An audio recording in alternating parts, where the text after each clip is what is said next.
Conflict and Triumph, by John Thomas Mawson. Peter and Paul stand out in the New Testament as representative men. Probably we see more of our frailty and failure in Peter, but even in Paul the Valiant, we discern desires and difficulties that are not strange to us. The Lord's ways with them are recorded for our learning, and in these ways the fact shines out as clear as the sun that he was more than enough for all their necessities and distresses. Herein we have sure hope and great encouragement. And here I will give the words that led me to write this short paper, they came forth from the Lord's own mouth. To Peter he said, I have prayed for thee, and to Paul he said, My grace is sufficient for thee. It is not really necessary to make many remarks on these wonderful sayings, they speak for themselves and are enough to sustain the soul of any child of God even in the greatest trials of faith, for what the Lord was to Peter and Paul he is for all his own, for you and for me. It is interesting that both these men passed through a threefold test. Peter 3 times denied his Lord, and Paul 3 times prayed that the thorn that tore his flesh might be removed. The 3 times would indicate the intensity of their trials as it also tested and proved the efficacy of the Lord's intercession and grace. Then Satan had a hand in both these great testings. To Peter the Lord said, Satan has desired to have you that he may sift you as wheat, and Paul said the thorn in his flesh was the messenger of Satan to buffet him. Again both these servants of the Lord had to pass through their testings in respect to spiritual pride. Peter was puffed up because of his undoubted devotion to the Lord, which he considered greater than that of his brethren. He had to be purged of that pride. Paul's thorn was given to him because he was liable to be puffed up because of his great knowledge of the things of God. He had to be preserved from that, and finally the result of the testings was to be the same with both men. They were to be delivered from all self-confidence and self-reliance to find all their strength in the Lord and to rely wholly upon Him. Peter and all the disciples were to be sifted as wheat, but every trial to which any child of God is subjected is sifting. Tribulation means that, and, in the world ye shall have tribulation, is a sure word. The tribulium, from which the word is derived, was the threshing instrument that separated the wheat from the chaff.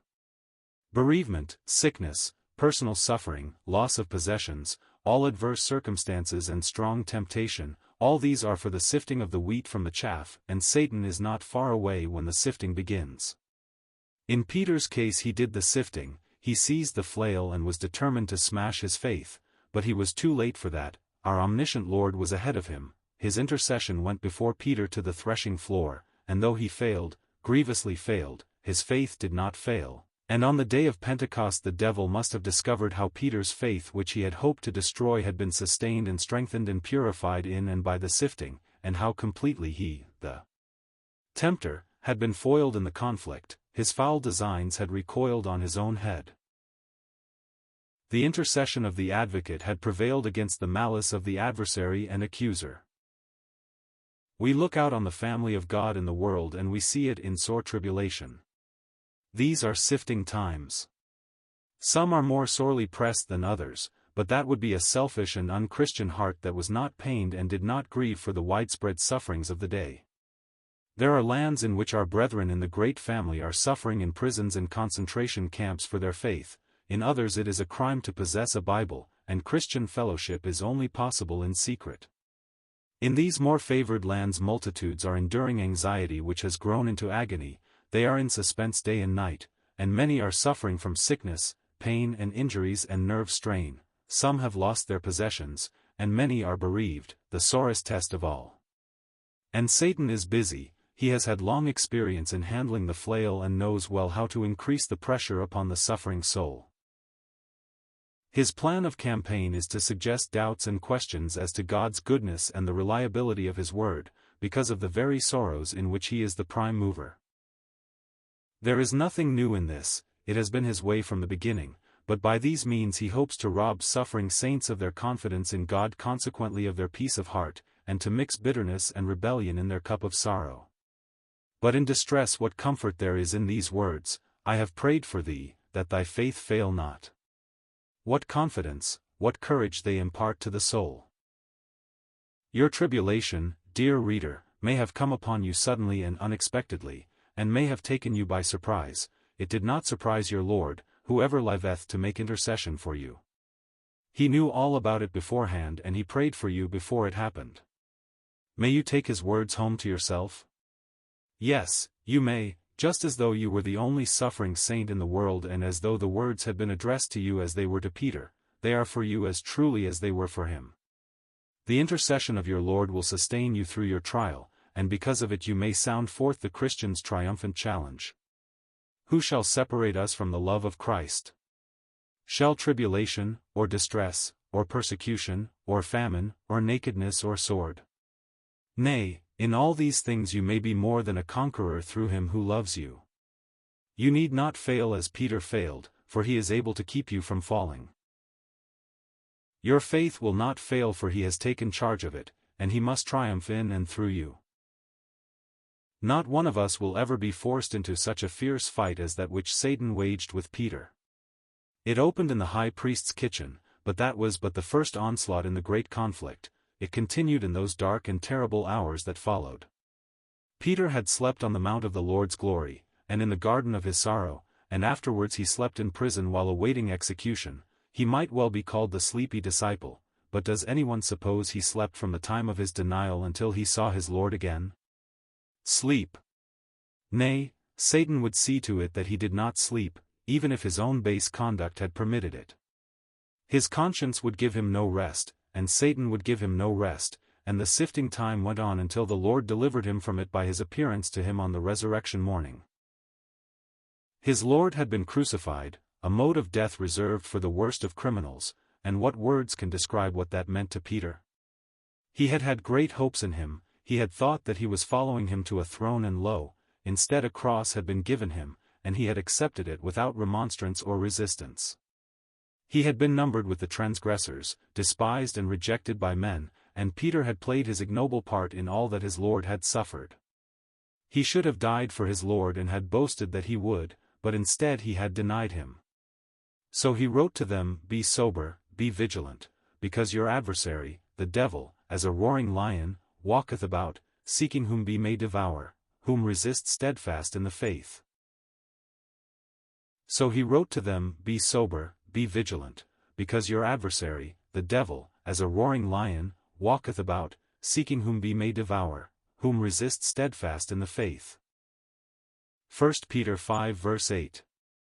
Thus was Satan defeated and Peter came out of the conflict with faith strengthened to strengthen his brethren.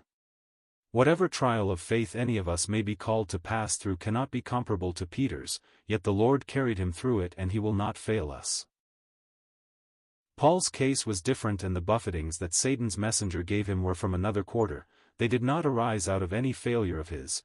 The attack came upon him when he was faithfully serving the Lord and receiving signal marks of his favor. The thorn that caused him such anguish of body and spirit was something entirely personal. For a wise reason we are not told what it was, but it meant a fierce trial for Paul in which Satan sorely pressed him for a victory.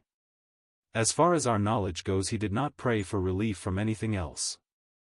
In the previous chapter he tells of some of his sufferings, and we marvel that any man could have endured them, but he did not pray to be relieved of any of them. He accepted them all with joy as part of the price he had to pay for the high honor of bearing witness before men of the blessedness of his glorious Lord and Savior. He expected nothing else but suffering. But the thorn in the flesh was different. It was something that changed his strength to weakness and robbed him of all pride in himself, and when men looked at him, the most valiant of all the servants of the Lord, they saw a man beset with infirmities, necessities and distresses. How Satan hated this man, and as he gained permission to harass Job, so now he was allowed with satanic malice to drive this stake into Paul's body and soul, and then his mockery and tempting began. It would have been a waste of time and effort to have told Paul that his faith in Jesus was vain, for he lived on the post-resurrection side of the cross, and had heard the voice of his Lord and had seen him there, but he may have suggested that since the Lord had all power he had not much consideration for his faithful servant, seeing he allowed him to suffer what seemed to be a needless and distressing affliction. But that temptation would also fail utterly to shake Paul's confidence in the Lord. He knew him too well to doubt him. It is very probable that he told Paul that he would never again serve the Lord with the freedom that he had enjoyed, that he would be an object of contempt in the eyes of men when he stood up to address them, and, crippled as he was, he might as well give up all thought of continuing his witness for the one who had loved him and given himself for him. His day was done.